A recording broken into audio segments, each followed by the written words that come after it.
మొన్నటి దినాన వికలాంగుల హక్కుల జాతీయ వేదిక ద్వారా కలెక్టర్ ఆఫీస్ దగ్గర వికలాంగుల పెన్షన్లు పోయినాయని పెద్ద ఎత్తున ఆ రోజు ధర్నా కార్యక్రమం చేపట్టడం జరిగింది.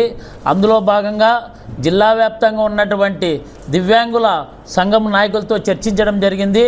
జిల్లా వ్యాప్తంగా అర్హులైనటువంటి ఏ ఒక్క లబ్ధిదారుని కానీ పింఛన్ పోదని మేము తెలియజేస్తున్నాం. ఇందాక దివ్యాంగ సంఘాల నాయకులందరూ విన్నవించినారు, అనేక సమస్యలను మన దృష్టికి తీసుకొచ్చినారు.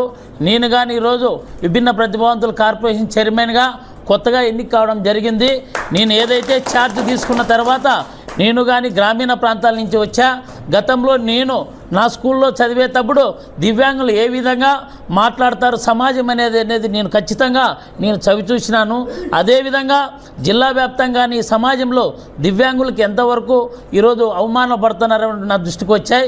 వీటన్నిటిని తప్పకుండా పరిశీలిస్తా. జిల్లా వ్యాప్తంగా ఏవైతే పింఛన్ల అర్హుదారులు ఉన్నారో వాళ్ళందరికీ ఖచ్చితంగా న్యాయం అనేది జరుగుతుంది. మన ముఖ్యమంత్రి నారా చంద్రబాబు నాయుడు గారు రాష్ట్ర ప్రభుత్వం దృష్టికి కానీ తీసుకెళ్తాం. ఏ ఒక్క అర్హత కలిగిన పింఛన్ కానీ జిల్లా వ్యాప్తంగా ఎటువంటి తీసేసే ప్రసక్తే ఉండదు. కానీ కొద్ది వరకు టెక్నికల్ పరంగా ఇబ్బందులు అనేవి జరిగినాయి. వాటన్నిటిని దృష్టిలో పెట్టుకుంటాం. మొత్తం జిల్లా వ్యాప్తంగా ఉన్నటువంటి దివ్యాంగుల సంఘాల నాయకులందరితో కానీ చర్చించడం జరిగింది. జిల్లా వ్యాప్తంగా ఏ పింఛన్ అనేది పోయినా దానికి మేము పూర్తి బాధ్యత వహిస్తామని తెలియజేస్తున్నాం. అలాగే జిల్లా వ్యాప్తంగా ఎన్నో సంఘాల నాయకులు తీసుకొచ్చారు సమస్యలు.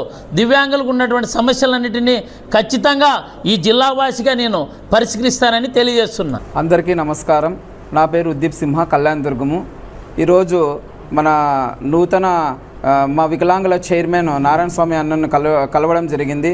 మా వికలాంగుల పట్ల జరుగుతున్న దౌర్జన్యాలు అయితేనేమి, మరి అలాగే ఈ పింఛన్లు తొలగి కొంతమంది అధైర్యపడుతున్నారు. వాళ్ళందరూ అధైర్యపడద్దండి. ఈరోజు నారాయణ స్వామి అన్నగారు మన వికలాంగుల చైర్మన్ అన్నను కలిసినప్పుడు మనకి హామీ ఇచ్చినారు. ఏ ఒక్క పింఛన్ కూడా పక్కన పోకుండా మన వికలాంగులందరికీ న్యాయం చేస్తారని తెలియజేశారు. అన్నగారికి నూతనంగా ఏర్పాటైనందుకు నా హృదయపూర్వక శుభాకాంక్షలు తెలియజేసుకుంటున్నాను. దివ్యాంగుల కార్పొరేషన్ చైర్మన్గా ఎన్నికైనటువంటి నారాయణ సమన్న గారికి హార్దిక శుభాకాంక్షలు తెలియజేస్తూ, మొన్నటి రోజున వికలాంగుల హక్కుల జాతీయ వేదిక తరపున కలెక్టర్ ఆఫీస్ ముందు ధర్నా చేయడం జరిగింది. ఆపినటువంటి పెన్షన్లు వెంటనే పునరుద్ధరణ చేయాలని. మరి ఆ ధర్నా కార్యక్రమాన్ని అన్నగారు వీక్షించి ఇక్కడికి పిలిపించి రాష్ట్ర వ్యాప్తంగా ఏ ఒక్క దివ్యాంగులకి అర్హత కలిగిన ఏ దివ్యాంగునికి అన్యాయం జరగనివ్వను. ఈ ప్రాంతవాసిగా నాకు కూడా ఉద్యమాలు ముందు నుంచే అలవాటు. చిన్నతనంలో నేను చదువుకున్న స్కూలు సమయం నుంచి కూడా నాకు వికలాంగుల సమస్యలు ఏవో అని తెలుసు. కాబట్టి నేను ఏ ఒక్క దివ్యాంగునికి అన్యాయం జరగనివ్వను అని అన్న హామీ ఇవ్వడం జరిగింది. కాబట్టి రాష్ట్ర వ్యాప్తంగా ఉన్నటువంటి దివ్యాంగులు మరి 1వ తేదీ వరకు 2వ తేదీ వరకు కూడా వేచి చూస్తే మనకు ఎంతమందికి పెన్షన్ వస్తుంది లేకపోతే ఆపినారనేది తెలుస్తుంది. కాబట్టి అంతవరకు సమన్వయం పాటించాలని నేను ఈ సందర్భంగా తెలియజేస్తున్నాను.